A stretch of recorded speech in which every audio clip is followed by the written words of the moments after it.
രക്താർബുദ ബാധിതനായ തിരുവനന്തപുരം പാങ്ങോട് സ്വദേശി ദീപക് ചികിത്സാ സഹായം തേടുന്നു. മജ്ജ മാറ്റിവെക്കൽ ശസ്ത്രക്രിയയ്ക്ക് വേണ്ടിയാണ് സഹായം അഭ്യർത്ഥിക്കുന്നത്. സഹോദരൻ വൈശാഖിൽ നിന്നാണ് ദീപക്കിന് മജ്ജ മാറ്റിവെക്കുന്നത്. വെല്ലൂരിലെ ക്രിസ്ത്യൻ മെഡിക്കൽ കോളേജ് ആശുപത്രിയിലാണ് ശസ്ത്രക്രിയ. 30 ലക്ഷത്തിലേറെ രൂപയുടെ ചെലവുണ്ട്. ടാർഗറ്റ് തുടങ്ങി 2 സൈക്കിൾ ഇപ്പോൾ കഴിഞ്ഞു.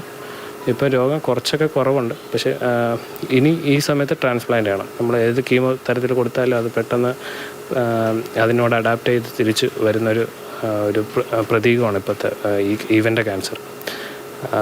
അപ്പം ഉടനെ ട്രാൻസ്പ്ലാന്റ് വേണമെന്ന് പറഞ്ഞാൽ എൻ്റെത് സാധാരണ സിബ്ലിങ്സാണ് കറക്റ്റ് ഫുൾ മാച്ച് വരുന്നത്. പക്ഷേ ഞാൻ നോക്കിയപ്പോൾ എൻ്റെ ഹാഫ് മാച്ചാണ്. ആ ഹാഫ് മാച്ച് ആയതുകൊണ്ട് RCCയുടെ ട്രാൻസ്പ്ലാന്റ് ചെയ്യത്തില്ല. CMC വെല്ലൂരിലാണ്. ചെല്ലുമ്പോൾ തന്നെ 30 lakhs അടയ്ക്കണം. പിന്നെ ബാക്കി കോംപ്ലിക്കേഷൻസ് വരികയാണെങ്കിൽ അതിൽ മുകളിലാവും എന്ന രീതിയിലാണ്. വൈശാഖിന്റെ വരുമാനത്തിലാണ് ഇതുവരെ ചികിത്സ നടന്നത്.